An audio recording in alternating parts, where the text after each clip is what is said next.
I'll leave you to it. Stay alive, huh? You too.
A culture change doesn't happen overnight, and this island was home to a lot of average Joes back before Annie's Reformation. Many of them opted to move underground instead of running. It's not hot enough to... Central Park is all but abandoned. What once was teeming with families, couples, and street vendors is now eerily quiet. Monstrous black clouds roll over the island, tinged with red, like a storm in the depths of hell. This close to the well, there is nothing to take our attention from the hungry vortex swirling just off the island's edge. The cold silence is punctuated by irregular crashes of lightning and thunder. Gardner, Nellie, and the rest of the underground arrive just before Annie is brought out by her own people. Though she is not restrained, the firebrand's flame has now been quenched, her eyes downcast. Forsaken. We have been forsaken. All is lost. Nellie is wringing her hands. She looks at me with pleading eyes. I get the message. We need to move while we still have time. Enough gawking, people. We have work to do. Aided by several of the underground, the truck carrying Daisy is guided to its ideal spot. Nellie busies herself ensuring that every connection and weld is sound, with an unusually antsy Gardner looking on. E2 to D6, A7 to... There. Now the other side. Can you believe it's really happening? I spent ages planning and designing and building, but it never felt so real until now. Feels like it's been years since we met, huh? A wet behind the ears kid full of crazy talk. Tonight's your big night, Nellie. So sorry that it ended up this way, Pastor Annie. But you're not the only one who lost something precious today. I'm not any happier to be here than you are. I'm not one of your revolutionaries, Mr. Diamond. I am here as I was bidden, no less, no more. I can see that losing your people's faith hasn't cut yours down to size. Fine. You don't want to be friends? I don't either. But we're both fighting for our people's survival. We can help each other. Apollo produces a burlap bundle and unties it, revealing Annie's axe. He offers it to her casually. Annie reaches out and takes hold. Her mouth is twisted in a scowl, but she's controlling her instinct to lash out. I agree to lend my aid to your enterprise. Apollo. The old man would have chosen to see her good intentions, and trying things his way. Final checks are complete. Daisy, Alistair, and I are ready to go. Just let me know when you're ready to proceed.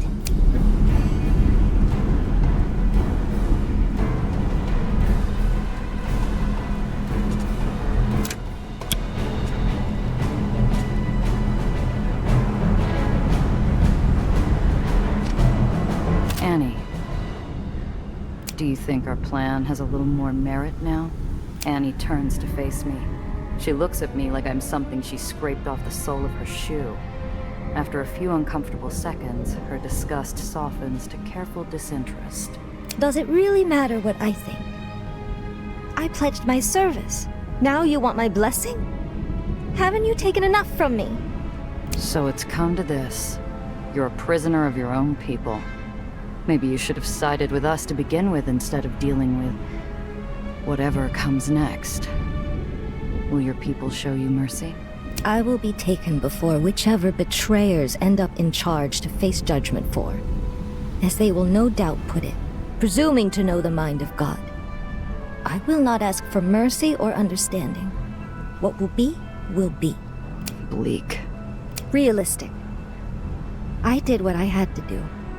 Not that they see it that way. Justice is rarely kind. That barb isn't lost on me. I should watch my step if she finds her way back up to the top. I've wondered for a while, and I may not get the chance to ask later. What's with the axe? Is this really the time and place? Frankly, I'd love to think about something else for a few minutes while the machine's being tested. So, let's hear it. Annie raises her axe with one hand. She inspects the edge critically, looking it over for nicks. The handle is smooth and worn. It's been treated with oil and handled over and over again, like an infielder's favorite mitt.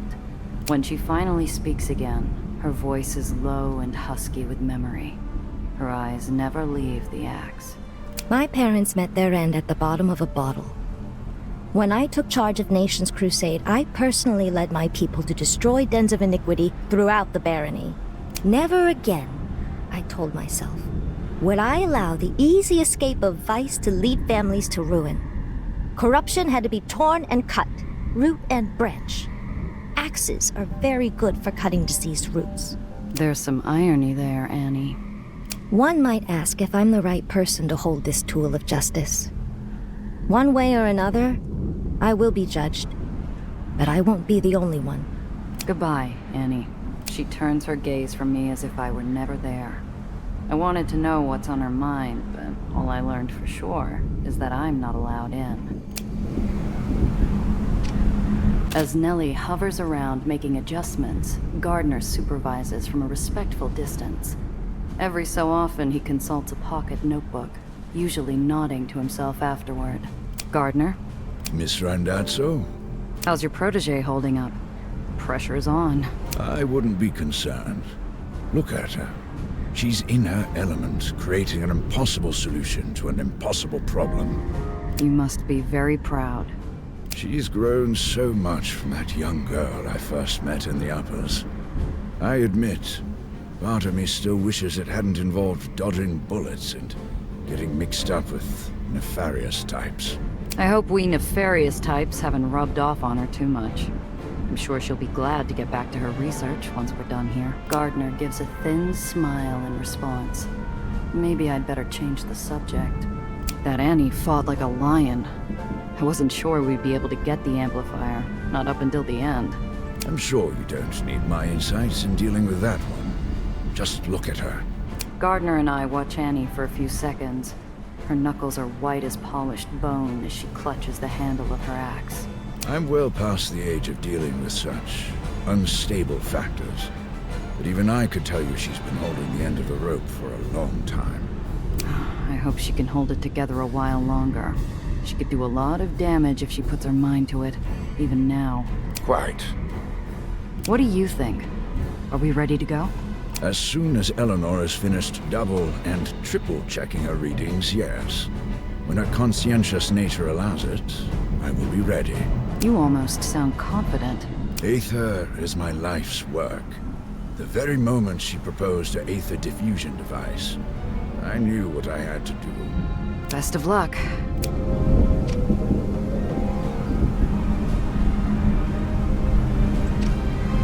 Apollo is burning so much energy pacing back and forth.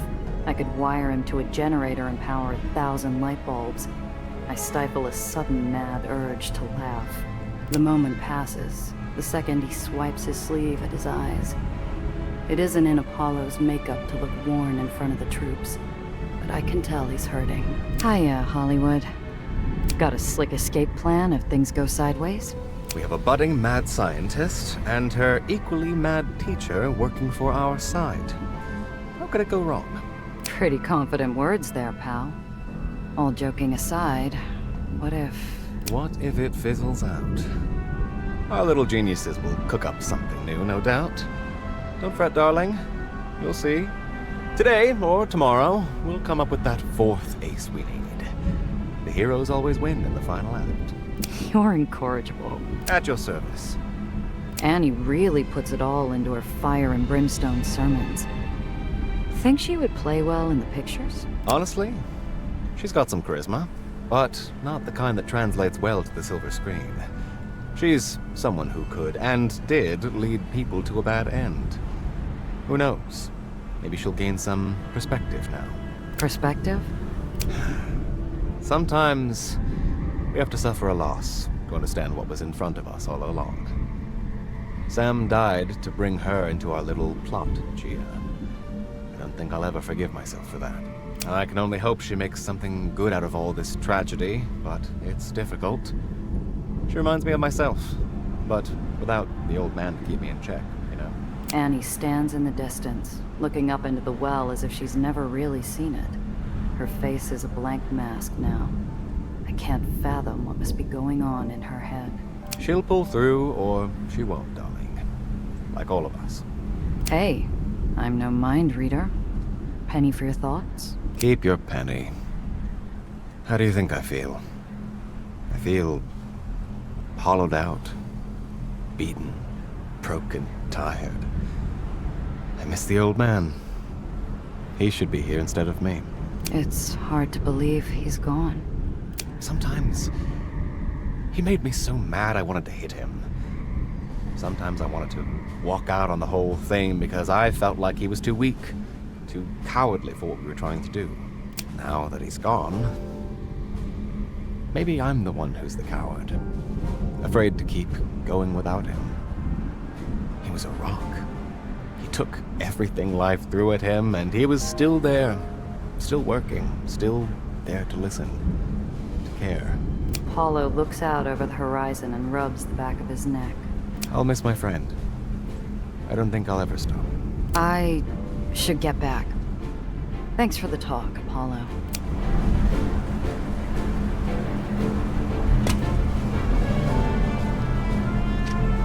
Nellie is running back and forth with the frantic energy of a twitchy church mouse. I wait and watch as she makes the same checks over and over, 4, 5, 6 times. Can't question the girl's thoroughness. Hey, kid. How's tricks? Nellie's totally absorbed in her science project. I'll have to pry a little harder if I want any kind of real response from her right now. How's it looking, Nellie? Is your thingamajig ready for its big moment? Oh, Gia, yes, I think so. I'm just performing a few final checks. You've checked several times already. I've watched. Is another look really necessary? I don't know. Maybe? But you know what they say, better over-prepared than under. And this time, we really can't afford to be anything less than ready.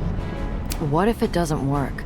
If this doesn't work out as planned, I believe we're in a fine position to gather data for a second attempt that will. The machinery here includes recording devices for measuring frequency modulation, amperage, the works. There may even be a device measuring the nervousness of Italian-blooded smugglers. Nellie, did you just make a joke? Forgive me, Gia. I'm as nervous as... oh, I don't know. It's uncharted territory, to be sure. But Alistair and I have been over every inch of Daisy. It has to work. It just has to. You look a little peaked. Are you sure you're all right? I'm scared, but this is so exhilarating. It's the culmination of everything we've been working for. It's the end of a long road of betrayal, death, and pain. I'm ready. I hope you are too. Good answer. Let's light this firecracker and put this whole thing to bed. Is this thing ready or what? We're all set. Stand back. We're powering on. Now. All right, Nellie. Hit it. Nellie mans the main panel, while Gardner flits back and forth at the gauges. The two of them dance in perfect rhythm around the machine, to a tune none of us could possibly hear. Readings barked aloud with a perceptible tempo. Green across the board. All systems are nominal. Excellent. Beginning transmission sequence in 3, 2... Nellie takes a deep breath, then pulls a large lever with both hands. The machine thrums loudly, faster and higher. Arcs of purple Aether crackle above Daisy, whipping up a vicious wind. I shield my eyes, looking around at my comrades in arms. Sequence initiated. Is it working? Energy is linked. Gravitational flux is stabilizing. Yes! It's working! Hold. Graviton production is rising. Something's wrong. Shut it down! No, wait. It may stabilize. Give it more power. No! Shut it down! It's expanding too quickly!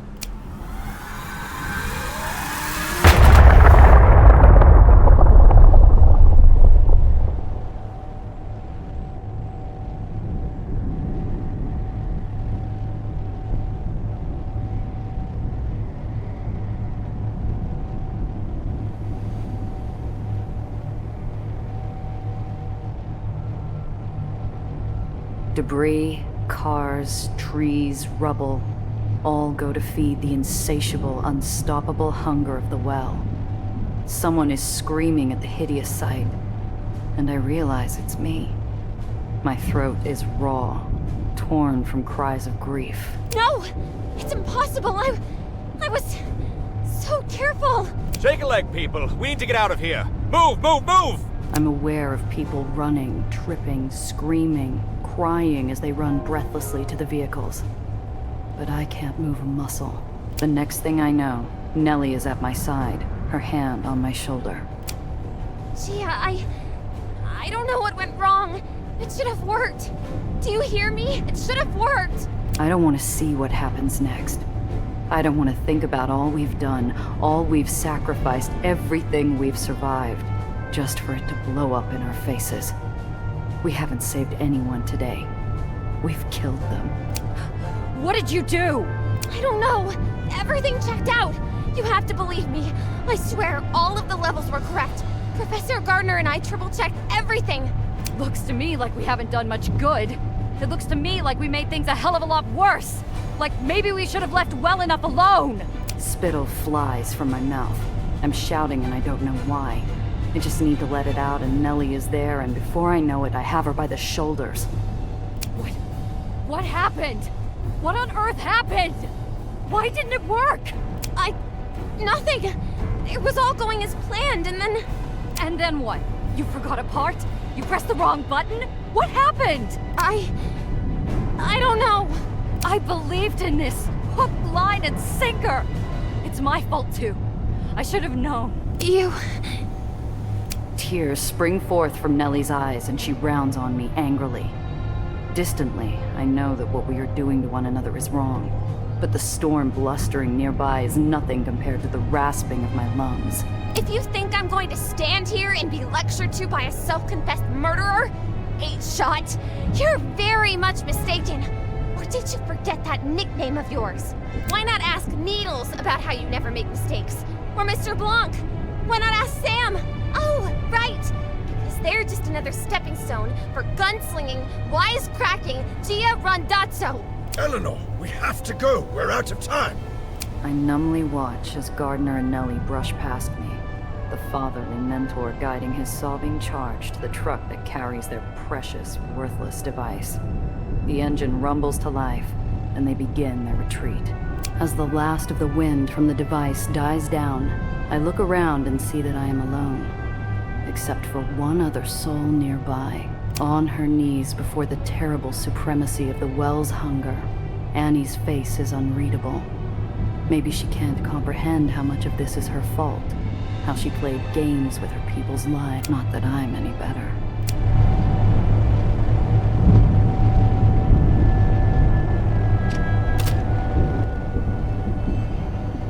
Annie turns slowly. Her eyes are glassy, her pupils huge. I am figuring out what to say next when her face contorts into a mask of pure rage. She leaps to her feet and rushes at me with her axe in hand. This is your fault!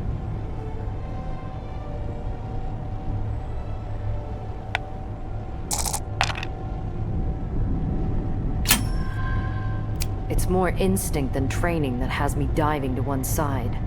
Annie's strike misses completely, and the axe head buries deep in the soft park lawn. What are you, nuts? I scramble into my car, hurriedly working the ignition while Annie screams just outside. In my rearview mirror, I see her hurling herself into her own vehicle. She'll be on me in no time.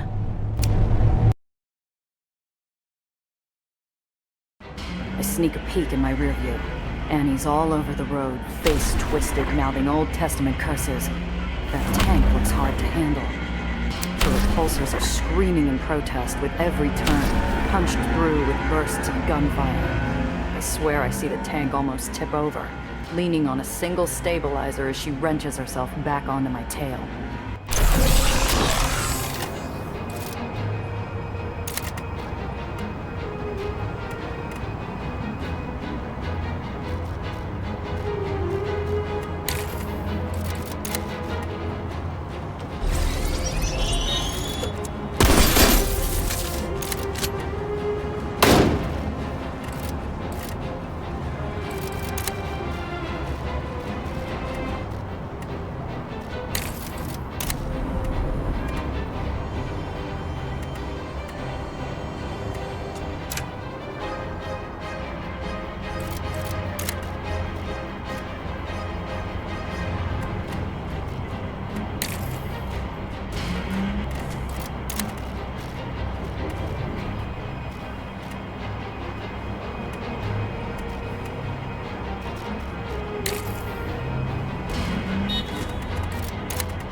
Lord will protect us.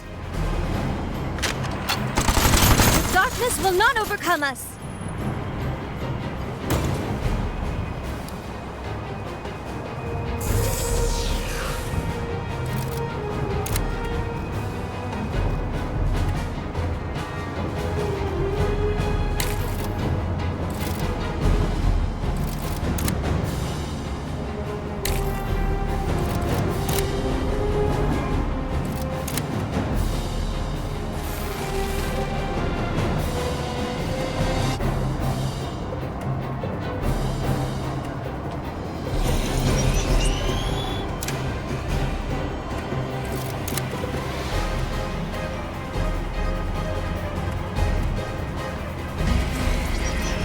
I think I'm in danger here.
Could be all she wrote.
There's a sickening sound of impact, and then silence.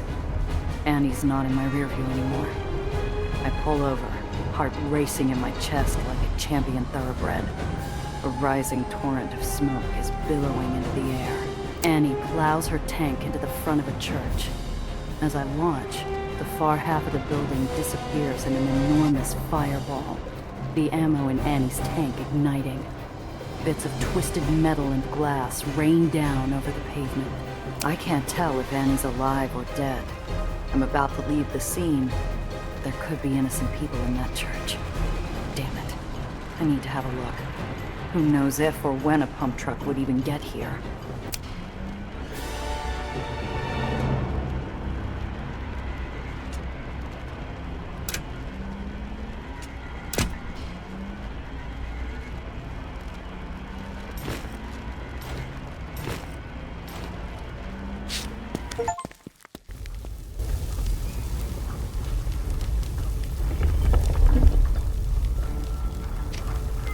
Annie's vehicle is a twisted hunk of metal.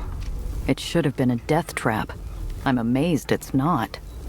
Must have been her ammo that went up in a fireball you could see from a mile off. The church's face has been smashed open by the impact of the crash and explosion. Thank heaven for small miracles. It looks like there weren't any churchgoers inside.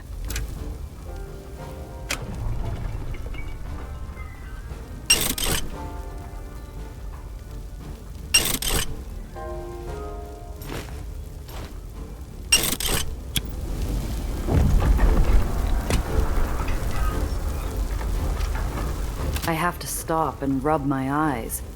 Surely it's impossible that anyone survived this catastrophe. And yet, Annie stands at the front of the ruined church. A little singed, but in one piece. More or less. Oh, you're still alive. That's great. How about I just sit down here for a minute? You can come cut my head off with your precious axe. Clearly you can't die, so what's the point in fighting? Every inch of fight in me has been spent. I lean against my car.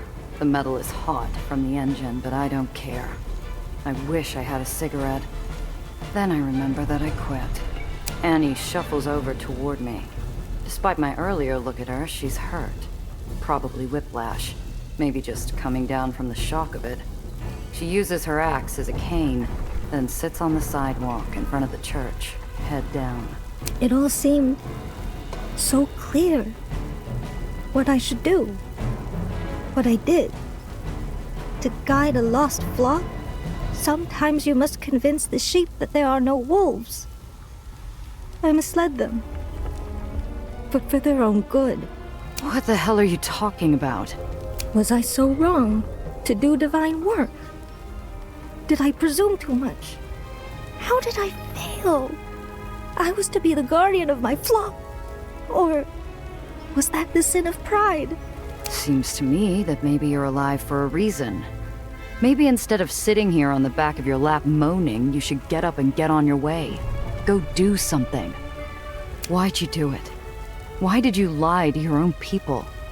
Did you think God wanted you to take that red Aether? The woman recoils, seeing in me her every fear and shame reflected back at her. I can't remember. The people came to me when the previous Baron fled. They sought protection from the evils of the world, but it was too much. I risked everything falling apart. You got desperate. The trust reached out and you took whatever deal they offered. They told me they believed in what I was doing. They said it was a miracle. That I could make a miracle. They would help me make my people believe. All I had to do was believe in myself. Who were they, Annie? What made you so sure you could believe them? They said they were a society.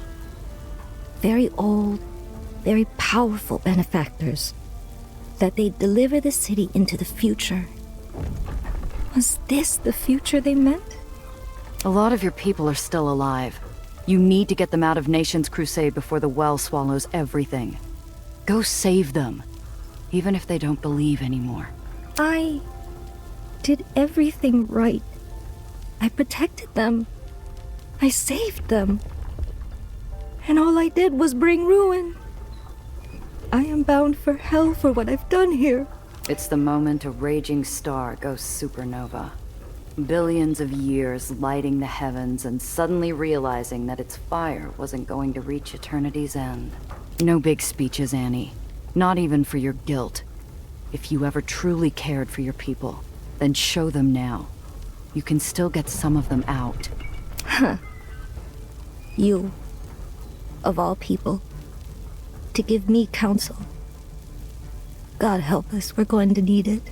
A few minutes later, Annie flags down a Nation's Crusade truck. Before she leaves the scene, I can hear her voice ringing out, directing the evacuation. More of her people will survive this day, thanks to her. A familiar vehicle pulls up to a stop in front of me. Gia, glad you're okay. We're covering the evacuation. You need to find Nellie. The well is out of control. I'm not sure Nellie will listen to what I have to say. Damn it. We need to get her back or it's all about to come tumbling down. You're a professional, aren't you? Never leave a job half done. The underground car wheels around and into the distance, no doubt looking for more refugees. He's right. I need to finish the job. I don't know what to say when I find Nellie, but at least I know where to look. If I know her, she's on her way back to the hole to figure out what went wrong. That means I'll find her at the lab. I stagger into my car, weary down to my very bones, and speed off, hoping for a miracle.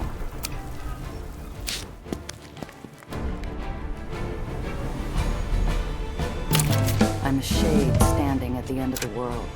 While the ferry completes its final drop-offs, visions of islands caving in on themselves play through my mind's eye like a film reel on loop.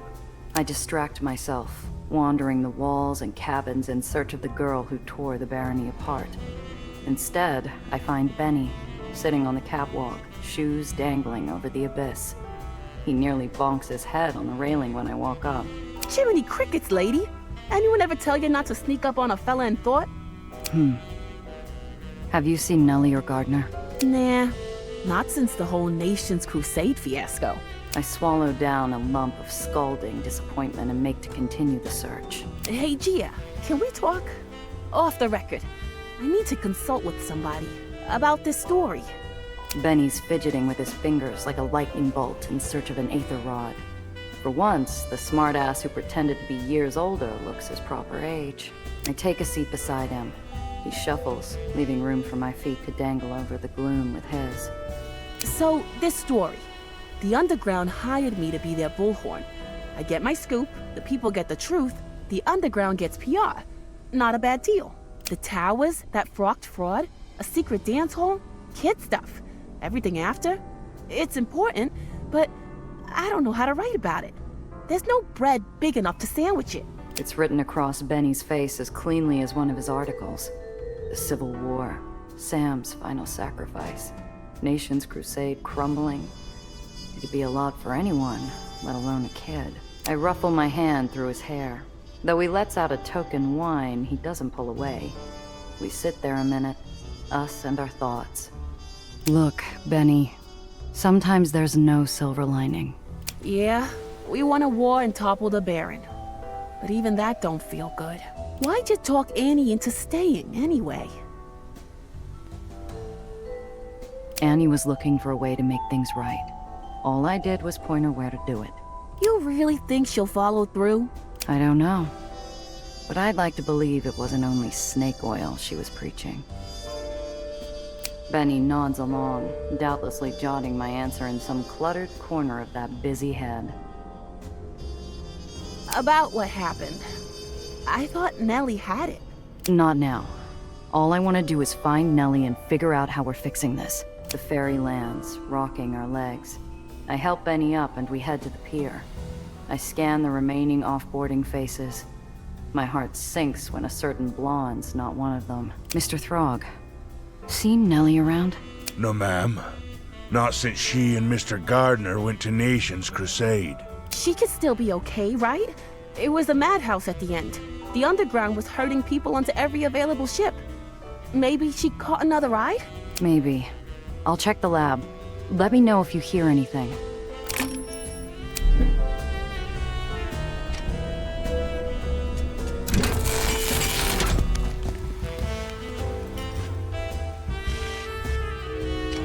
Where's Cress? Is she holed up somewhere else?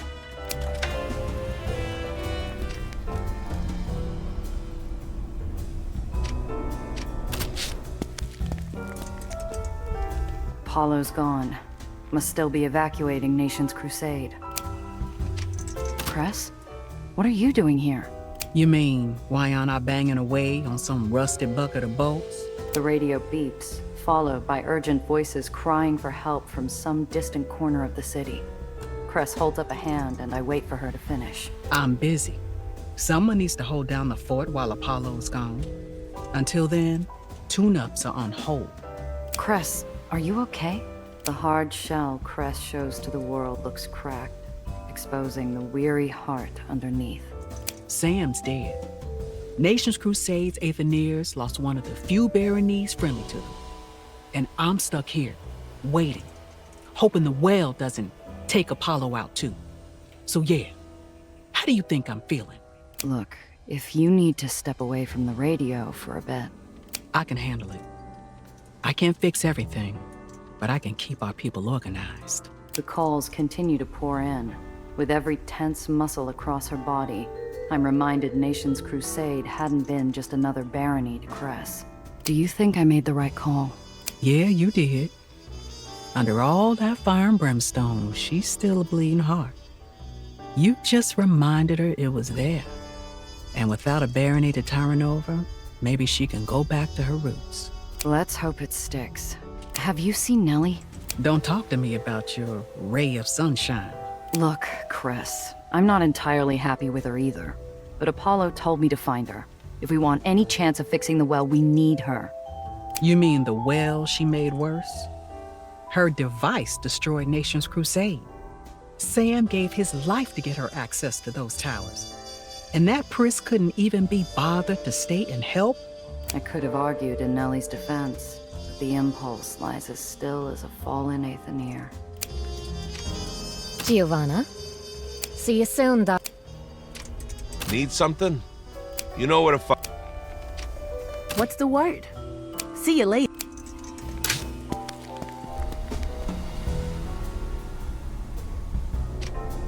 Hello, miss.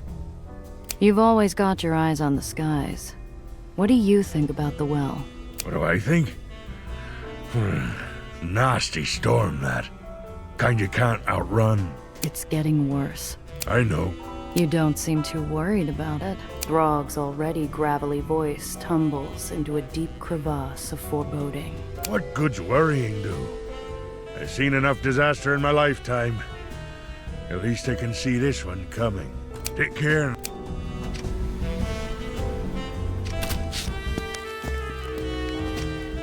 Giovanna. Taken a peek out your window anytime recently? Ah, the well. Yes. It looks like our time together may be coming to an end, you and I. Huh? You're leaving. In the casual shrug of her shoulders, I see generations of grief.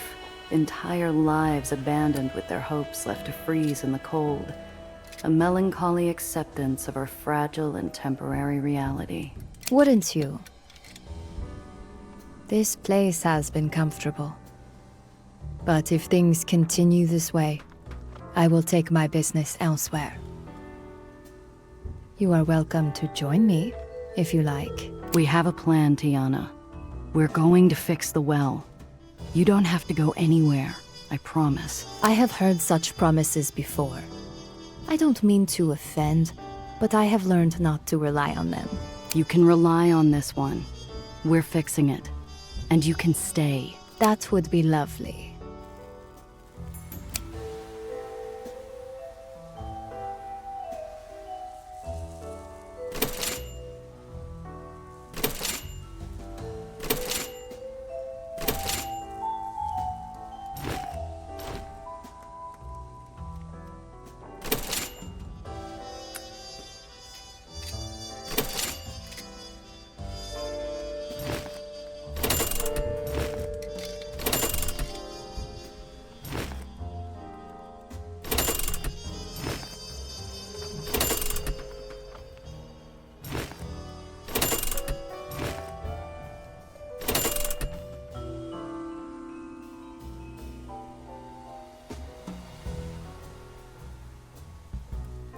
see if anything catches your eye.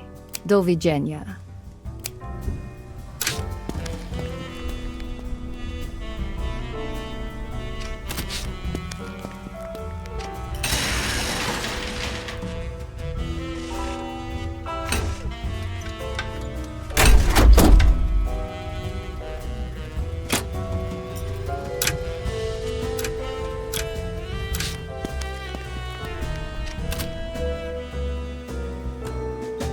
I know something's wrong the moment I walk through the door.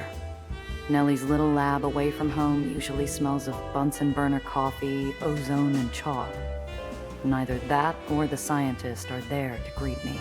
The lab hasn't been empty for long, but it already feels like a checked-out room. Another link in the chain of things Nellie's run out on. The half-full jar of sweets is unguarded. My stomach churns without appetite.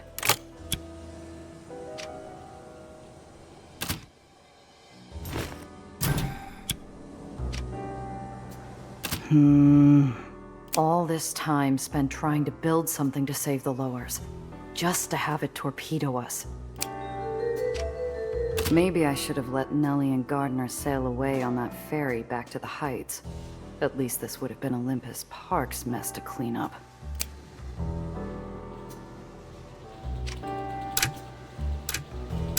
I cross the lab off my list of hiding spots and, reluctantly, cross off the hole, too. If Nellie was anywhere on this island, she'd be here. Damn it. What the hell am I going to do?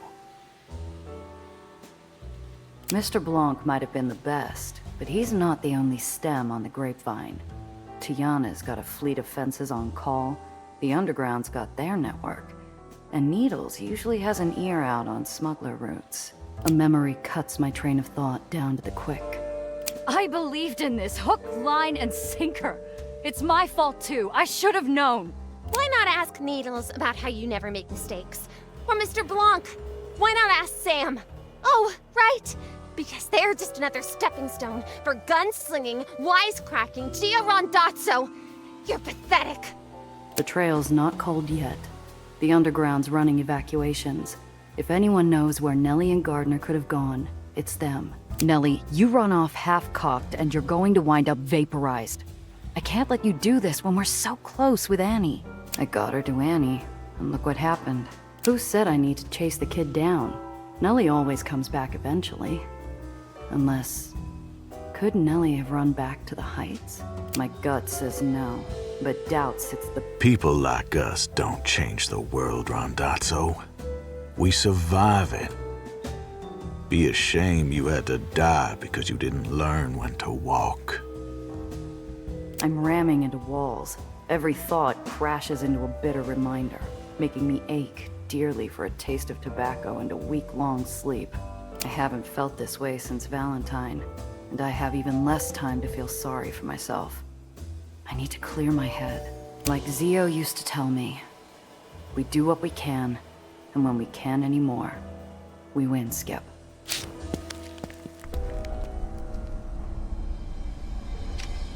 Mr. Throg, I need a ride. There's a storm, Miss Randazzo. Already told Mr. Mozzie. Ferry's closed until there's a lull. Not looking to go far. I want to head to White Street. Edge of the barony. Won't be long. The old man looks at me, concern trickling into those aged, seasoned eyes like water drops over granite. I wouldn't recommend it. I'll risk it. All aboard, but no detours. Mr. Throg takes us the long way around, bypassing the Whitecaps' civil war and the gravity storm. I walk the rest of the way. A cool breeze carries me back to that day we found Chimera. I told Nellie she couldn't carry the world on her shoulders. You don't survive by stopping for every sob story.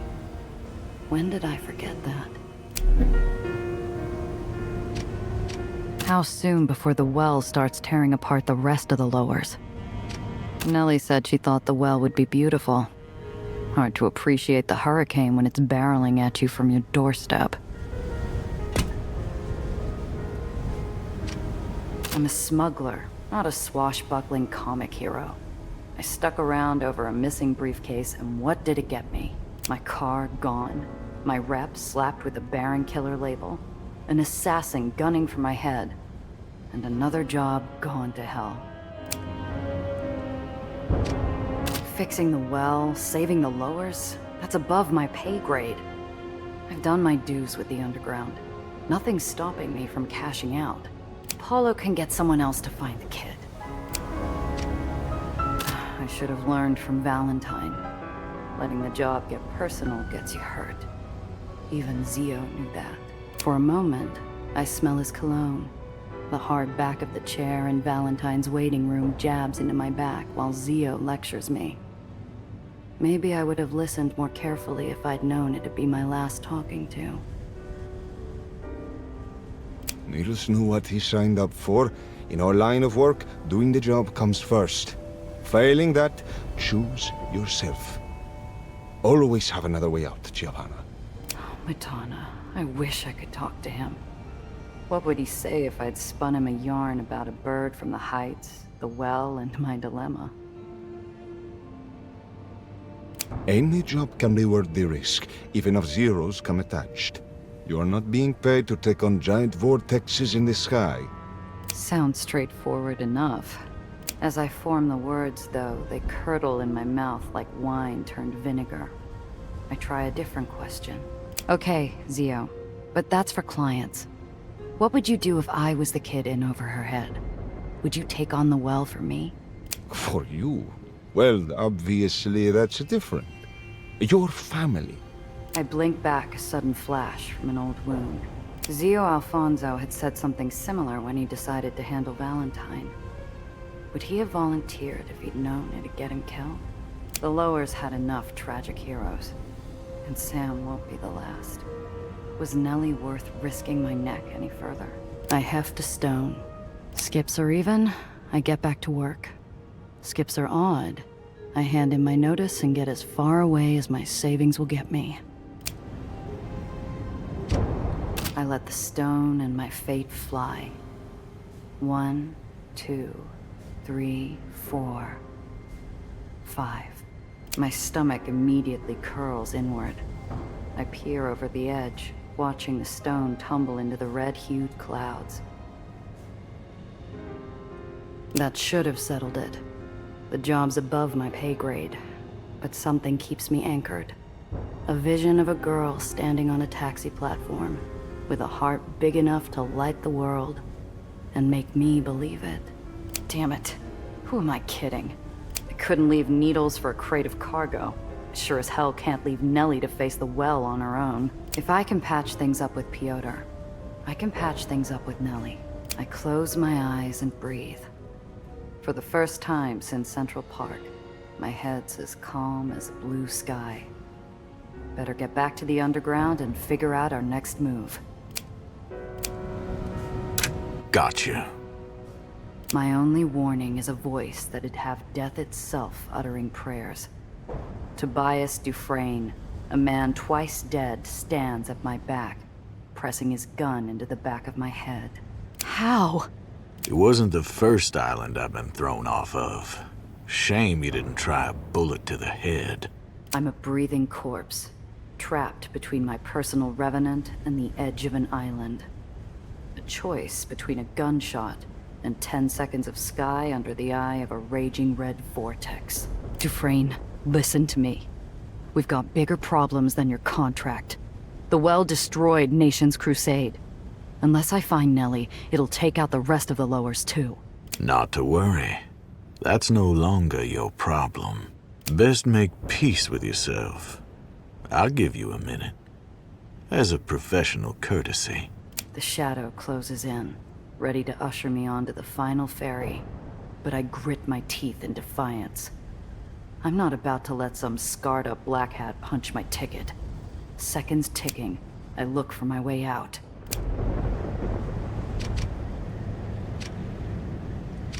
Every pulse from the well's another second off my life. A few pieces of scrap and rubble. Neither make good bludgeons.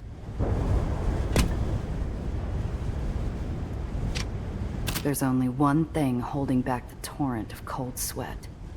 Dufresne could have blown my head off, and I'd be at St. Peter's gates without knowing why. The last time we stood like this, Dufresne was angling for a chat.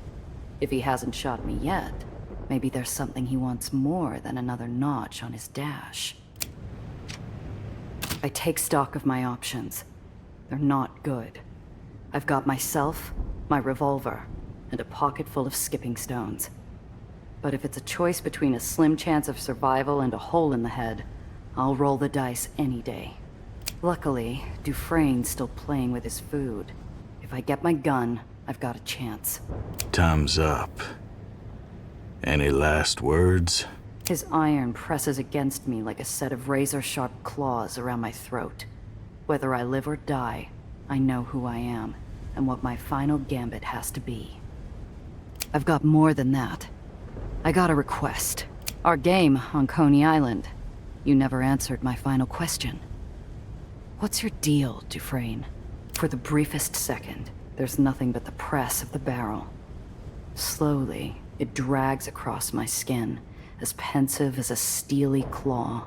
That game's over, Randazzo. Can't take your hand back once the deck's been reshuffled. Then let's play a new one. I figure out your answer, you let me walk. You can try to kill me another day. Gutsy, aren't you? Now, what makes you so sure I'll grant that? You're a tracker, right?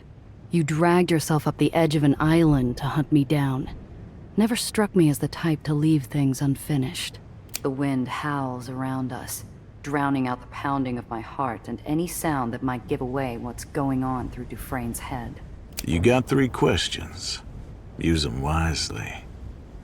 If I decide you're wasting our time, I'll be cutting things short. The pressure releases, but only slightly. In lieu of the gun, I feel the weight of every possible question I could ask to deduce Dufresne's motives. One sticks out to me like a marked card. You didn't hesitate to pull the trigger back in Nation's Crusade. So what stopped you this time? Already got the drop on you. Got nothing to lose letting you breathe a few breaths longer. Pretty considerate for someone who said he couldn't afford wings. A moment of consideration isn't enough to change where either of us is headed. An unusual note catches my ear like a hiss hiding in the bush. Was that a hint of defensiveness? The trust helped you, right? That's why you're so loyal? The shadow goes still long enough I could forget he was there, if it wasn't for the unwavering touch of cold iron. Nothing so personal. We have an ongoing agreement. And no matter the client, I always follow through. That it? You went off an island for someone you don't even like? You're getting awfully nosy. If you're so curious, we could find you some rope. Save the bullet for after. 2 questions down. Cutting it awful close, smuggler. How's that bravado of yours faring? Shut it. I still got one more question. I've seen both sides of his coin. A professional monster from across the barrel. A man bearing a part of his soul. Which one holds the answer to Tobias Dufresne? You went out of your way to meet me at Coney Island. You do that for all your business rivals? My question's a grazing shot. His silence bleeds through the air like a slow, trickling wound. No. Been a long while since someone stuck around long enough to make an impression. I risk turning my head and come face to face with something more unnerving than the man's survival. Uncertainty. Dufresne's brow creases, as though as troubled by his actions as I am. It hits me. You got attached. You've no idea what you're talking about, smuggler. Then explain it to me. If you got doubts about me, I wonder what else you got doubts about. You're getting awfully sure of yourself. Prepared to risk your life over it. Yeah, I am. You said it yourself. Not many people you meet stick around this long. Prepared to make it one person less. The world holds its breath. The wind goes quiet, and the clouds feel as opaque as the Black Hat's face. I'm just as still, breathless, until his iron snaps back into his holster. That tragedy in Nation's Crusade was always meant to happen.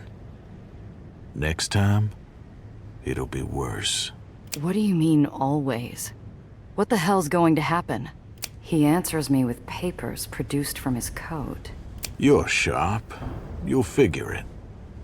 If you don't, I suspect you'll be dead either way. Hang on a sec. You came all the way here to kill me, but now you're helping me? Behind the black hat and scars, for the length of a bell, I see a glimpse of a man that might have existed before he was left to die on the Underline. You paid my last fare. This makes us even.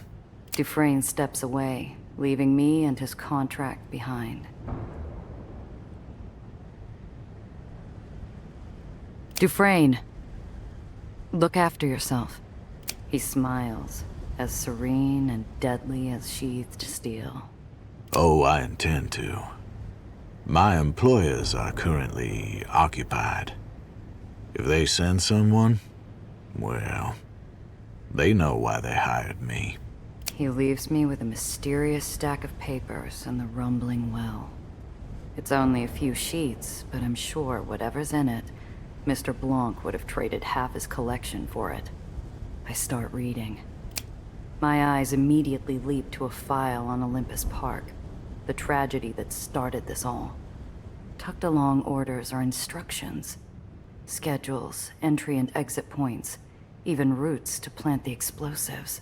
Destroy all evidence around the well and its expansion. If you are unable to retrieve Dr. Reinhardt's research, destroy it as well. Certainty forms in my mind as firmly as a boulder. This was an inside job. The orders signed with a sigil. Familiarity catches on my mind's eye like barbed wire, and before I realize it, I'm digging through my coat for the rubbing I found in Mr. Blanc's office. Side by side, it's unmistakable. The sigil on Dufresne's orders is an offshoot of the Trust's. Mr. Blanc had called the rubbing an identifier.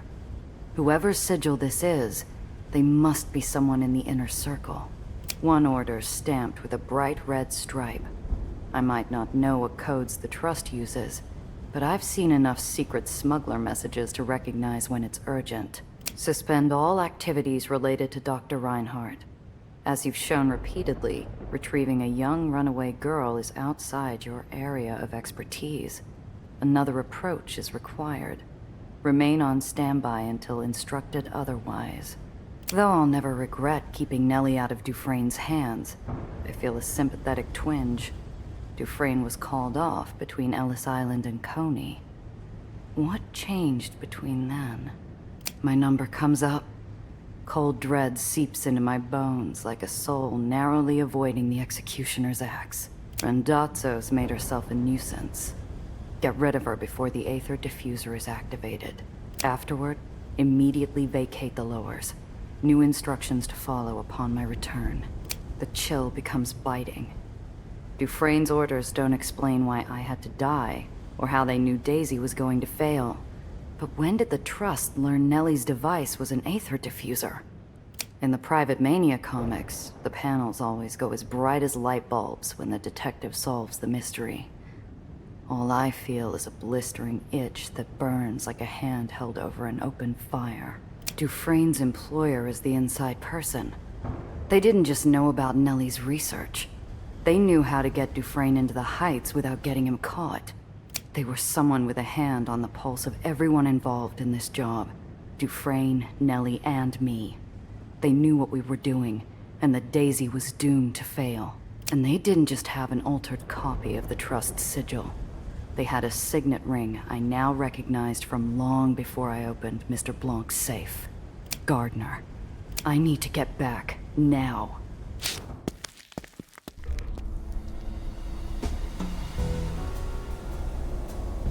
My feet pound the plank. I all but leap off the ferry, accelerating into a full sprint, when Apollo darts out in front of me. Gia! What's got you running like a bat out of hell? Something big. Get everyone together. If we don't do something fast, what happened to Nation's Crusade's going to happen to the rest of the lowers. The matinee star's face slides into an expression pained by fresh memories of ash and ozone. Once more into the fray, or so they say. See you there.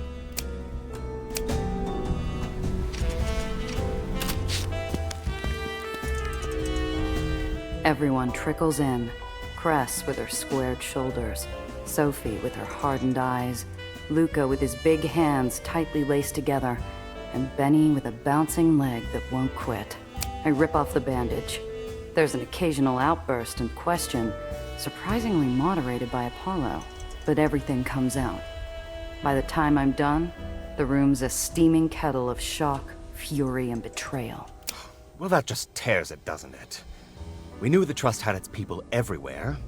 Never expected one to be squatting in our bar. Gonna be hard to squat anywhere with a pair of broken kneecaps. Now, as tempting as it might be to find the professor a nice, unoccupied underline, it bears asking. Giovanna, how certain are you about Dufresne's intel? What do you mean by that? This is physical evidence, straight from the baddies. Unless that's what he wants us to believe. He did that before, didn't he? Planted evidence to lure you into a trap. Exactly. Evidence from a man who, until this point, had a bullet just for you. That alone's worth popping open the horse's mouth for a peek. Gardner's been hanging around longer than even some of you. Who knows what he's gotten up to? Paranoia's making a chew toy of my nerves. And I'm not the only one. Eyes dart around, frowns slide over faces, picking apart our every interaction with Gardner. Think back to our little rendezvous with Mr. Blanc. Rather a coincidence the Trust was prepared for us so quickly, don't you think? Maybe, but we weren't the only ones who knew about the meet. While we were prepping to visit Mr. Blanc, Nellie was bouncing off to tell Gardner of the Aether core. Poor kid would have had no idea what else she was letting slip to her beloved mentor. We know the Trust wants to sink the lowers. Looking at Gardner, I still don't get why. Yeah, I don't get it either. He's no mustache twirler, but he don't act like someone looking for money or revenge. You think we can trust anything about him? If you do, I got a bridge to sell you. Aw, keep your bridge to yourself. It's just, he's Nellie's mentor, yeah? She adores the guy, but he blew up her lab and let her use her device knowing it'd crack up. What kind of sickle do you gotta be to do that? Benny's point sticks out like a rusted nail in a polished antique. All those days working in the lab, all those chats in the root cellar, were they all part of a long con? Or something worse? I don't know, Junior. We can shake it out of him later, after we catch him. Damn right. If that bastard's a part of it, I don't need to hear his sob story. We stop him. Mr. Blanc said the Trust is everywhere. They're power brokers with access to red Aether. The same thing that Gardner's supposed to be an expert on.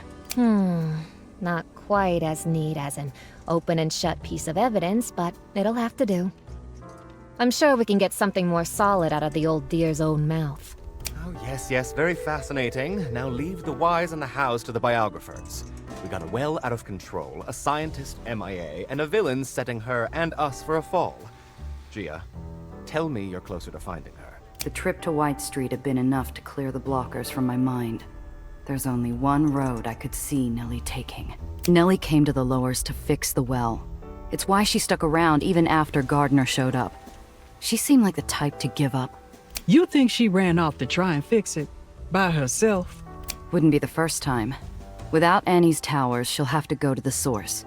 And if Daisy can destroy a barony from outside the well, think of what it can do from the inside. The implications sweep across the room like a gale. To find Nellie, we have to go into the well. Apollo recovers first, clapping his hands as though to disperse the gloom. Right. I suppose this would be the part where the old man says, think before you leap, eh? He's not here anyway, so I suppose that falls to me. I feel the world rock beneath me, like I'm standing on the step to a ferry to who knows where. Once I get on, there's no getting off. Nellie and I might have had a falling out, but that doesn't mean she's stopped being my friend. She needs someone to watch her back. You know me. I'll be there. Besides, someone needs to keep the rest of you flying. Well said. As for me, I've never been very good at quitting. If the well goes off, I can't afford to lose. Diane, everyone, they're waiting for me. What kind of reporter would I be if I sat out of the action? Standing among these oddballs, I'm surprised how natural it felt. It reminded me what it was like to have a reliable crew. That's the spirit. Do what you need to do, then meet me at the root cellar. Drinks are on me. Yes, darling? You didn't pick anything off Gardner? Not even a single tell? Giovanna, darling. Are you asking me if I somehow forgot to mention a traitor? No, but you're sharp. I thought maybe you saw something we missed. I'll tell you this much. He's observant enough to adjust his approach from person to person. He knew to send you when I wasn't feeling myself, after all. You're the gambler. Where do you place our odds? How badly do you want to know? I'd hate to demotivate you before the whistle blows. I'll take my chances. If you haven't run off already, they can't be zero. Well, there you have it. And I didn't even charge a consulting fee. Now, let's talk about something more cheerful. Have I told you of a little proposition I have for the does? Something involving a little sisterly bonding. Take care. Gardner played us for saps. Still feeling sore about it. Luca's hands flex, taking out on air what he couldn't from the man who'd wronged us. I didn't used to dislike him. Might not have always agreed with his commentary, but he kept things polite. Tipped Thomas well and always seemed to be looking out for Nellie. At least I thought he was. Should have made him drink our homemade hooch after all. At least he would have had one reason to regret skulking about. You fought a few big matches, yeah? Any tips for staying calm? Tried a little of everything. Breathing exercises, listening to music, working out. Best tip I got was from my coach. Keep it simple and kick ass. Thanks. I'll remember that for when we catch up to Gardner. Maybe I should think of it as consultant practice. You know where to find me. Yeah? Settle down a little, will you? You're going to chew through your pencil. There's a line of teeth marks ringing the eraser, each one a physical manifestation of Benny's thoughts. Whatever he's thinking, it's gnawing him up. This about Gardner? Who else? That lying stinking weasel. Just burns me up. That crumb bun was living next door and we had no clue what he was up to. And the worst part is, part of me still wants to shake him down for answers. Make him explain why he did it, what else he was lying about, and if it was all for show, why help teach me how to dance? How are you feeling about our chances? Still up for the job? Hey, I look like a quitter to you? And if you ask me, compared to Nation's Crusade, our chances don't look so bad.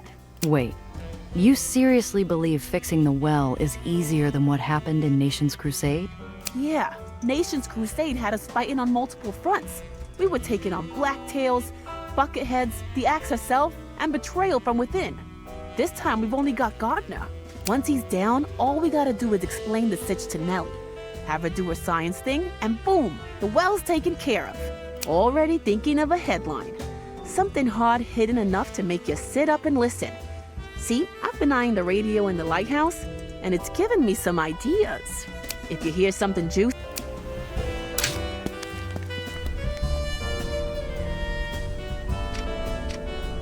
Good day. You seen Gardner recently? The professor? Oh, him. What of it? Well, I may have let the fox into the henhouse with that one. I'm going after him. I have to make it right. Throg's halfway through tying a bowline, his knuckles even more knotted than the rope he's working. His hands stop, and he regards me with an insistent gaze.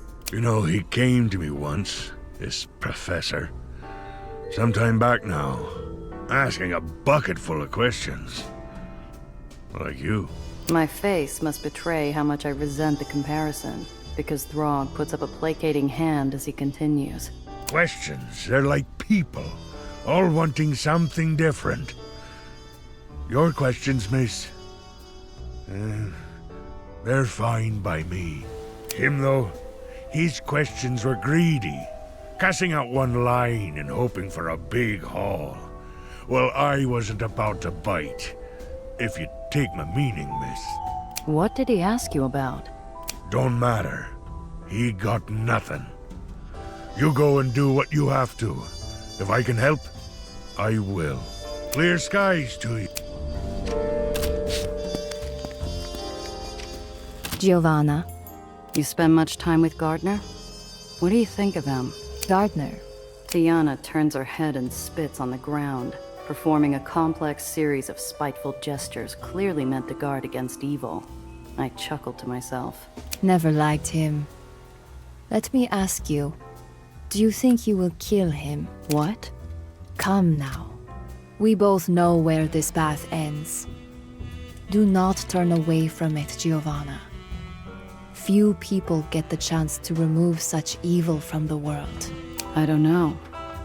I guess we'll see what happens. She waves a hand dismissively, like a grandmother crone whose patience for youthful optimism has long ago run dry. Shh. He will meet the fate he has earned one way or another. Just promise me you will stay alive, yes? I'll do my damnedest. Good. No one else here appreciates my tea. Happy hunting.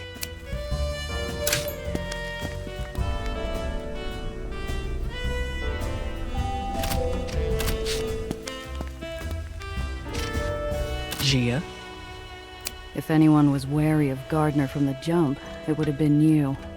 You must be feeling some vindication out of it. Not now, Gia. I'd meant to cheer her up, maybe give her an excuse to say I told you so. Instead, I watch as the truth makes my friend bury her head into her palm. Sure. I thought he was full of himself. What do you expect from one of those airheads? But he stuck around. We made bets over baseball. Must have been laughing himself sick the whole damn time. We've come a long way since that prison break. Never thought I'd say it, but I almost miss White Street. Oh, so you're feeling nostalgic now. Then maybe you won't mind helping me take another shot at the Whitecaps later. I don't know how serious the offer is, but the air feels a little lighter. Even with the well raging outside, the promise that there could be a later pushes back against it. The well's bigger than the tomb, but we'll still pull it off. Can't afford not to. The underground still got plenty of good left to do. Can't leave it all up to Apollo. Drive safe.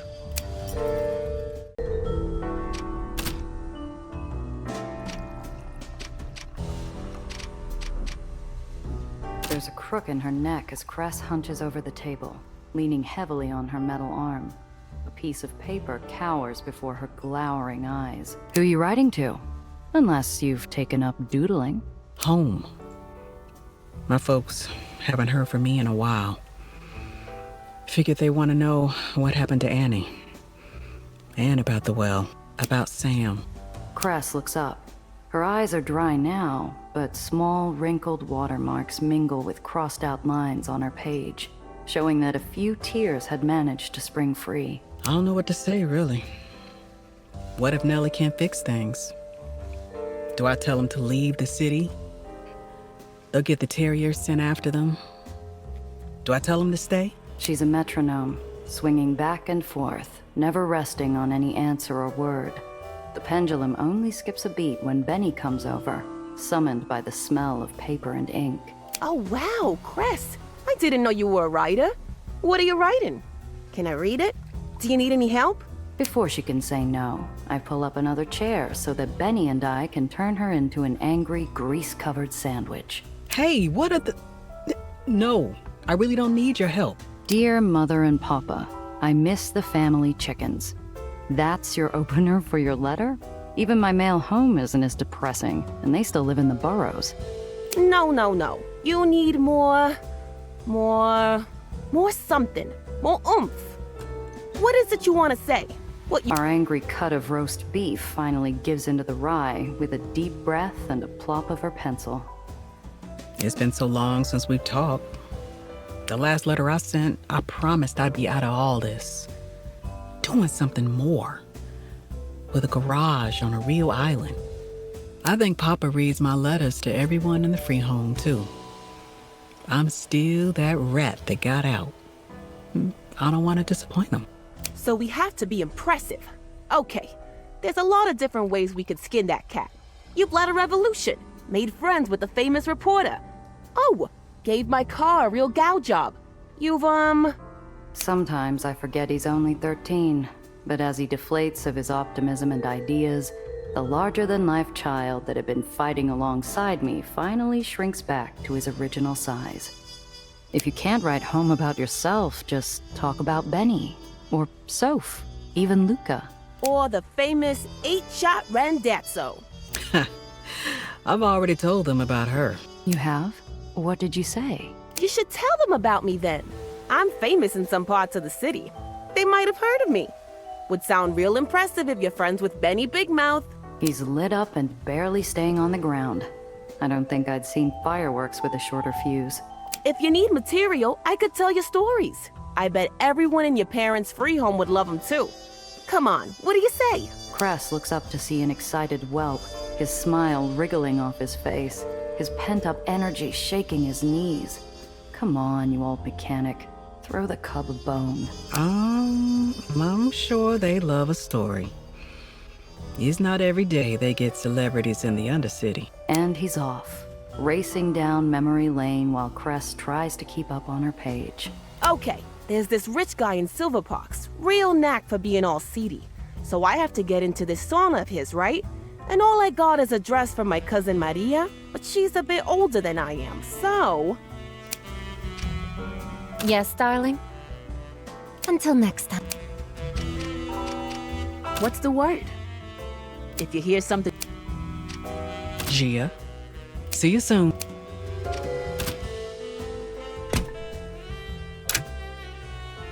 The root cellar's half bar, half war room. Someone set up a map of the lowers on a table, while Thomas fills a row of glasses from a bottle expensive enough to be encrusted with gems. What's the occasion? Good luck charm. Paid for by your friend here. You only live once, sweetheart. Might as well enjoy the finer things while we're still around to do it. And I can certainly afford to share. Yeah? Then how come mine's so small? Gotta learn to hold a wrench right before you can touch an engine. Oh, I see how it is. So's to drink with the rest of you, I need to show I can hold my liquor. I down the ambrosia. A sweet glow warms my body like a droplet of sun. I only hope it's enough to get me through the coming storm. Everyone settled? Excellent. Gia, take us away. Where are we heading? After the well tore apart Nation's Crusade, the map might as well be scribbled over. Fortunately, our starting point hasn't changed. I draw grids along Central Park. The road's torn up. Nellie can't have gone far. If we want any chance of finding her before she uses Daisy again, we'll need to split up. A search and rescue formation, eh? Suppose we should rustle up some ordnance.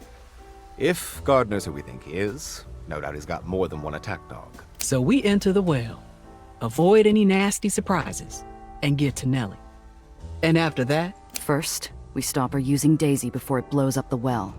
Then, we get her away from Gardner. She might put up a fight. After all, you're about to tell her everything she knows is a lie. And the man she loves like a father is a monster. It's enough to break someone. Nellie's tougher than she looks. If we don't tell her the truth, she's going to make the biggest mistake of her life. We all got our regrets. Doesn't mean she ought to pay someone else's blood-stained tab. Glasses emptied, nerves briefly calmed. The room turns to me, looking for one last word to carry with them into the night. Can't say I haven't thought about cashing out and catching the next ferry out of here. Oh, Gia, darling. Don't tell me you're getting cold feet now. I'm still here, aren't I? I couldn't even sleep if I left now anyway. And if I'm sticking around, I feel better knowing it's with this group. Save the sappy speeches for after we win. After that, all that's left is to grab our gear, catch the ferry, and find our friend before it's too late.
well's apocalyptic force has made a hellscape of Nation's crusade, ripping buildings and roads apart in great dark gouts of brick dust and smoke. There's a low, constant roar of tearing concrete. A venomous little voice in my head eagerly points out how the well has devastated everything closest to it. But I shut out the noise, both within and without. I tell myself there's still time. There's still... Come on, Nellie. Where are you? I scan the whirling mass of flying wreckage, searching for safe paths into the heart of Hades. There are none. I squeeze the steering wheel, gritting my teeth. Doesn't matter. I'm not leaving without her. Ahead, the roadway is splitting into jagged, broken chunks, like a tree trunk splintered by a lightning strike. If I make the wrong move, I'll find myself steering over empty sky.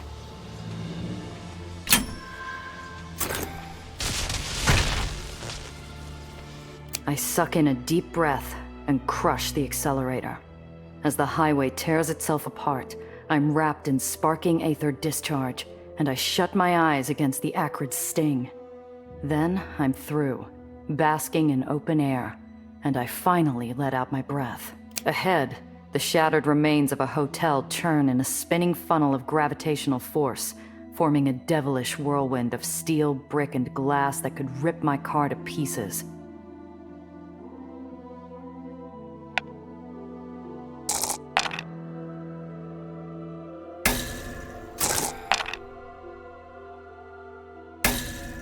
I jam the brake, throw the old lever, and pitch downward in a risky smuggler's gambit.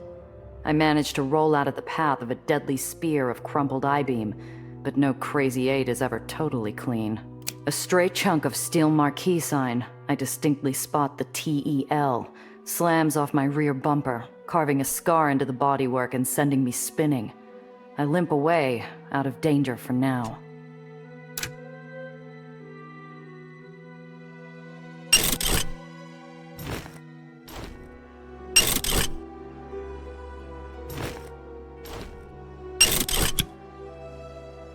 There's no calm in the eye of this storm. Gravity forces play havoc with the air itself, ripping bands of static electricity across my path like miniature arcs of lightning. At long last, two figures resolve in the maelstrom.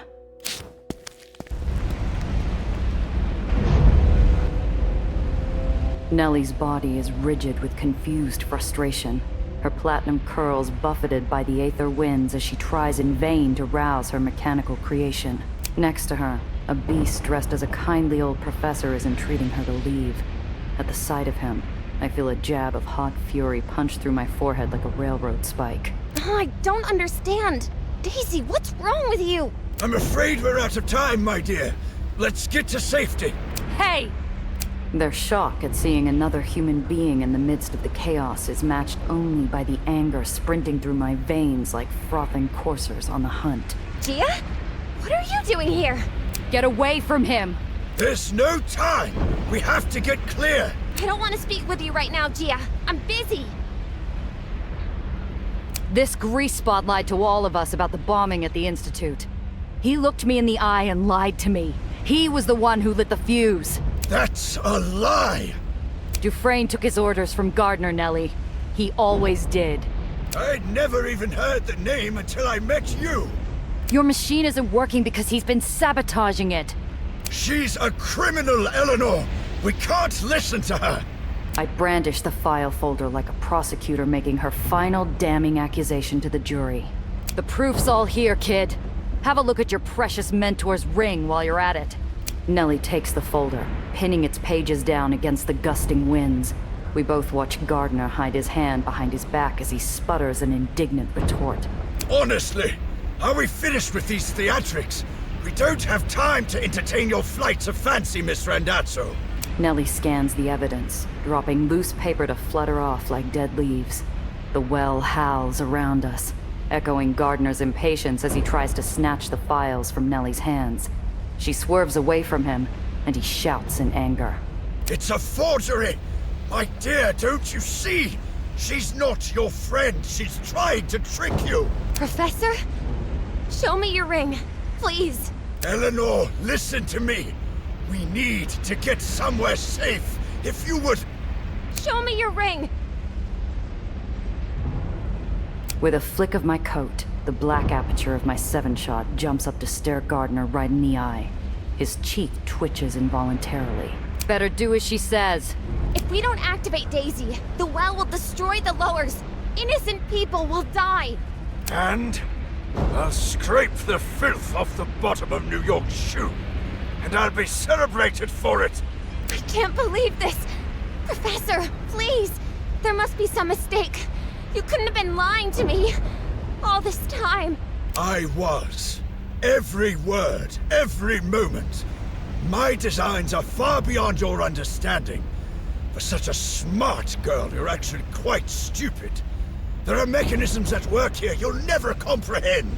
A line of quicksilver traces through the air as the man-shaped beast whips out an elegant blade from inside his dowdy old cane, like a gleaming fang unfurling out of a cobra's maw. He aims its trembling tip at the base of Nellie's throat, his signet ring glinting in her eyes. I see her pulse leaping in her neck as a teardrop traces her jawline. His voice is softer than a wisp of smoke curled off burning paper. I'm so sorry, my dear. You were a real prodigy. You had such promise. This isn't how I wanted it to go. Before I can move, before Nellie can scream, his arms stiffen, and he shoves her bodily off the ledge and into the wide, storm-shaken sky. I throw myself after Nellie, watching her fingers tighten around a spar of broken metal. Gardner escaped in the truck somewhere behind me.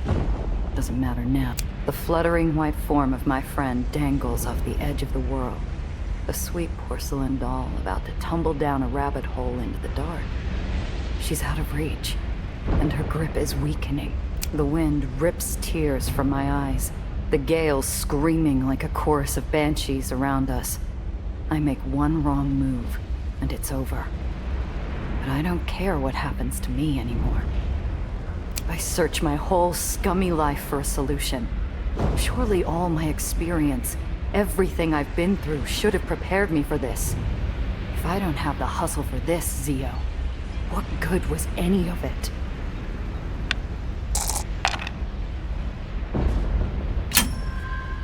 My eyes focus like silver starlight through a lens, honing in on Nellie's loosening fingers. My body feels weightless as the distance between us disappears, and I'm next to her before she can blink. The moment my hand makes contact with her wrist, I pull like I'm throwing the lever that opens the pearly gates. After a moment of frantic, scrambled recovery, we fall back in a heap, and she's safe next to me. In the sudden quiet, Nellie flings herself at me like a lost chick reunited with its mother hen, her little peeping sobs of terror and relief muffled by my coat. My cheeks are wet as I squeeze her to me. I'm sorry. I should have trusted you. You said such nasty things. I didn't mean it, Gia. I promise I didn't, not a single word. I'm so sorry. Hey, it's me who should apologize. I acted like a heel. I'm sorry, Nellie. I'm just glad you're okay. You came back for me. You're a true friend. You never ever lied to me. Not like him. Oh, I could kill him! First, we gotta stop him, Principessa. Then you can do whatever you want. The truck carrying Daisy isn't built for speed, and we catch up soon enough. I thumb the switch on my forward turrets, but Nellie puts a hand on my arm. No, we have to activate Daisy. It's the only way to stop all this. Right. But I don't think Gardner will let us do that. Not without a fight. Best to head home now, girls! You're out of time!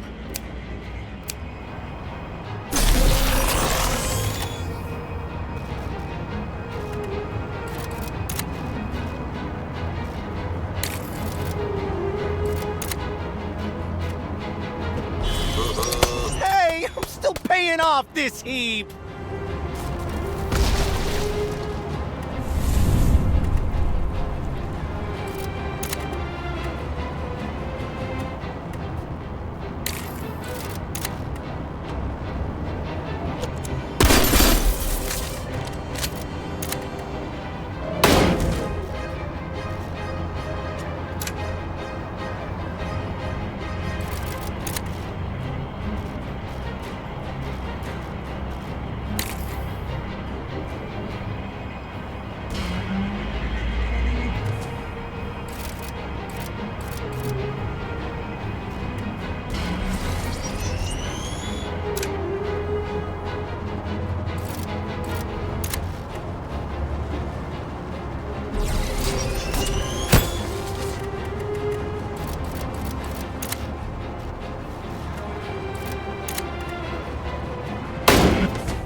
You never should have taken the job, Giovanna!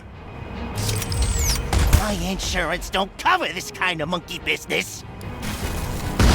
Great balls of fire! My transmission! Cheese and crackers, not my automobile!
This to me, Professor. It's not about you, you silly child. It never has been.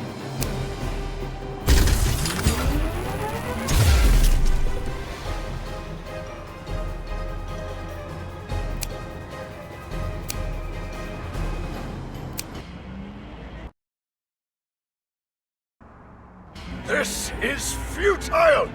You must see that! Keep them off me at all costs! Understand? Take them, now!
Giovanna.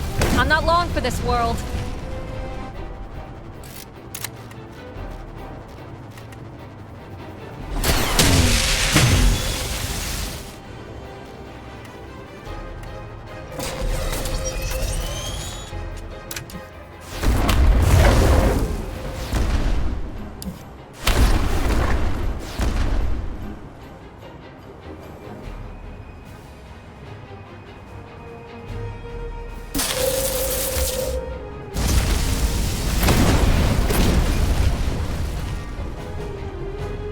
Give it up, Gardner.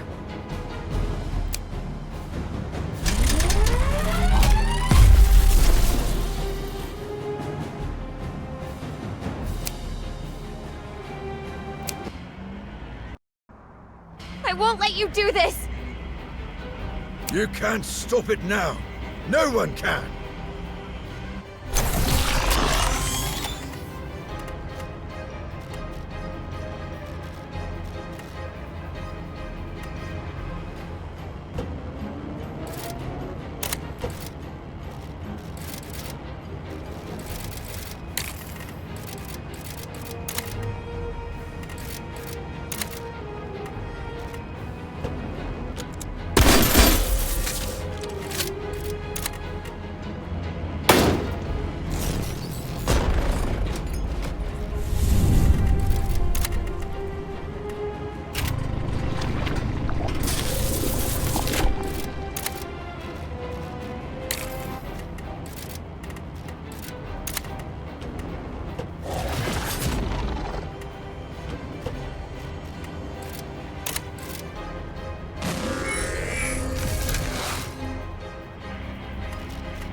It's over, pal. No! Damn you, no!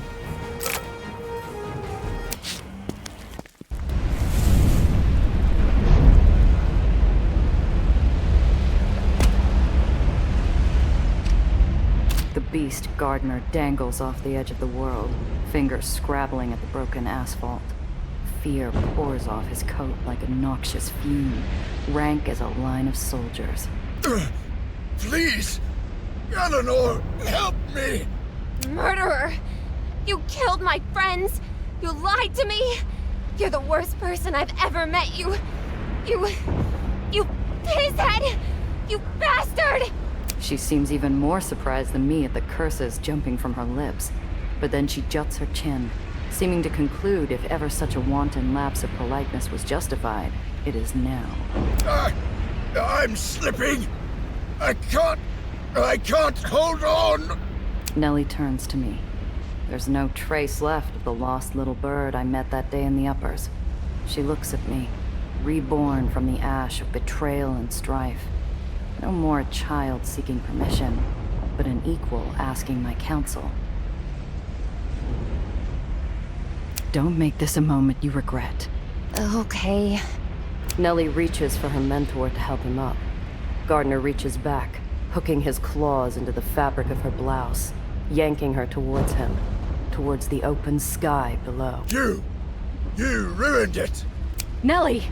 She strikes Gardner's snout with the base of her palm, where he used to wear a kindly face. He gurgles as his grip releases, freeing her to fall back onto the road, and he slips silently out of sight.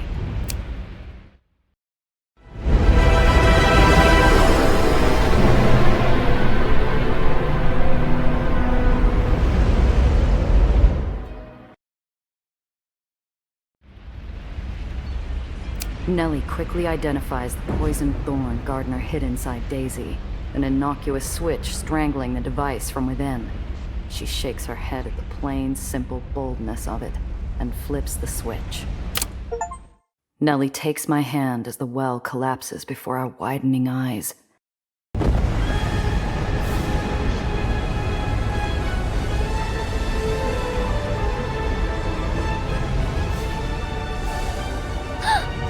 It worked! Quiet, for what seems like the first time in years, descends over New York City. I look at my friend and wink. Never doubted you for a second, Principessa.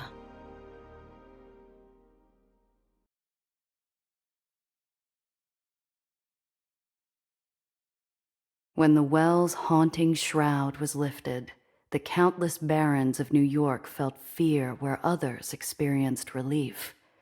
The underground was a new rising storm, seemingly more insatiable than the last. Apollo Diamond, the Hollywood revolutionary who toppled barons, now spoke of peace in memory of his late ally, hoping his newfound fame could buy a corner of the city free from a baron's tyranny.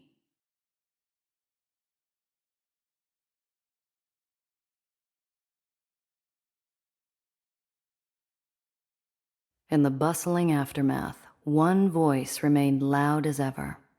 Our cub reporter kept digging scoops out of the darkest corners of the city, shining lights on the scattering roaches of extortion and greed.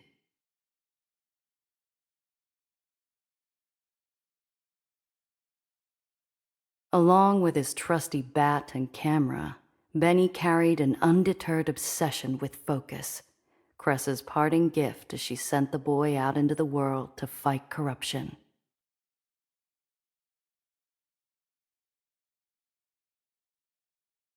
He broadcast the hidden truths he found across stolen airwaves, rallying the public from some hidden cellar to rise up, to fight. And at the call of the voice of the underground, they did.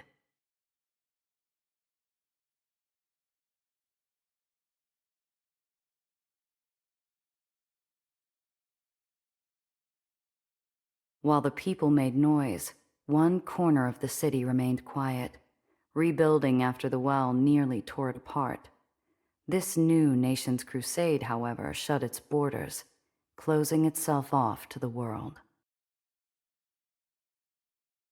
But rumors trickled out of a saint who lives there, who rescued the people from the powers of the well, who dreams of building a new kingdom of heaven amongst the wreckage of New York City.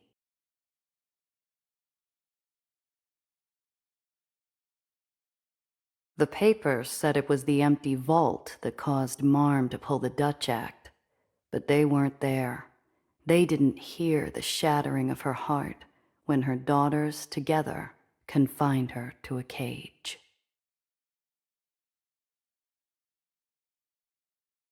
Bound in purpose, the does carved up dreamland amongst themselves, focusing on bringing life to old neighborhoods that had been crushed and forgotten, rather than jumping at each other's throats.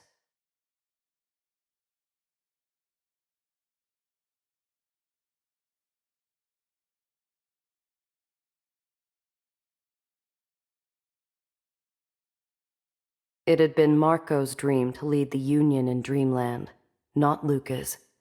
And with the darkness of his brother's death waning from his heart, he remembered what had always been most important: Diane. He passed on the torch of leading the Ledgemen, and then, on the same day, hung up his gloves on the wall in Congress Hall to remind himself of the journey he took to finally find peace.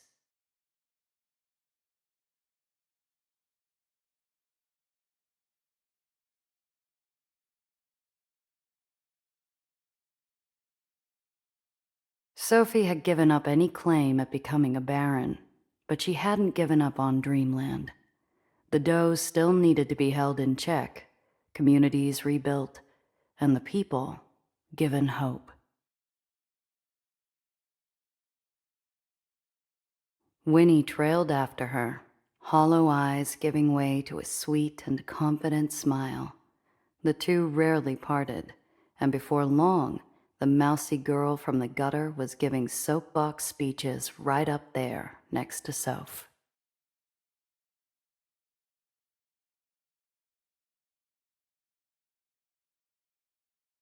In White Street, the death of General Eli did not bring the peace so many had hoped for. Instead, cliques of officers bound in subservience for decades now saw their chance to seize control. From the ashes of civil war, Lutzko's old guard claimed victory and a new mandate: peace. For the first time in years, infrastructure was rebuilt and wasting outbreaks were squashed. There was hope.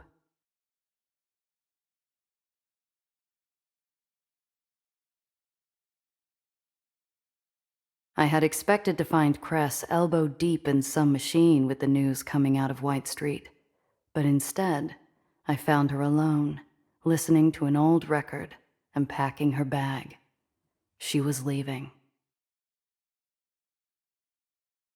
The underground needed her, and she was done carrying the guilt of those who had been killed. People will die again, but better to fight and fail for a better world than stand by safely and watch it burn. I'd stay up at night sometimes, listening to the broadcast as a barony somewhere in the city dealt with an unknown rebel uprising. I hoped she was safe, and that she'd truly forgiven herself.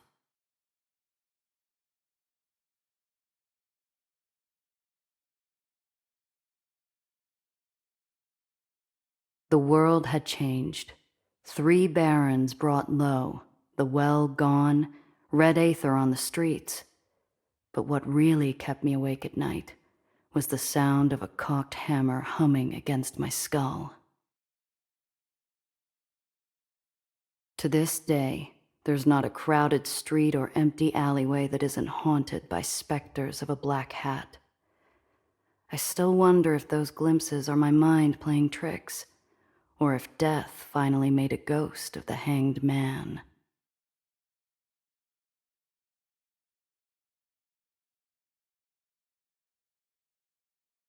But the disappearance of Tobias Dufresne could have also been summed up by the anger of his prior employer, the Trust, whose tendrils in this city spread like some invisible chthonic evil.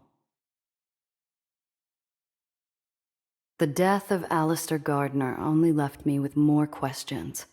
Who are they really? Why did they want war in the Lowers? To destroy it? And what are their plans now that their pawns had been removed from the board?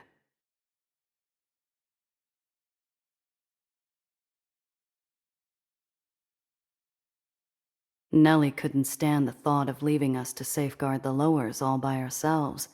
The kid just had to stick around. Apparently, we were in dire need of a genius.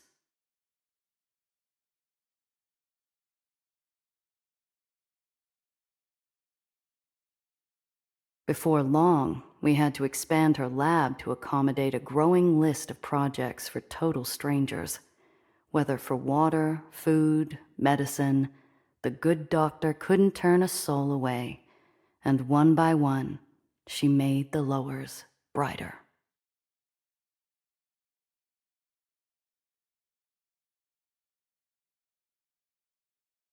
There's this little comic shop down in Four Fingers, always had what's new.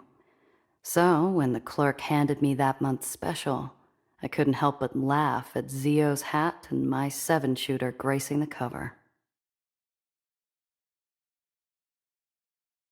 I still don't know how that squeaky comic writer found me, but apparently he'd been my shadow since the well, tracking every hopeless and sob-story job I'd taken. Called me Robin Hood with a gun.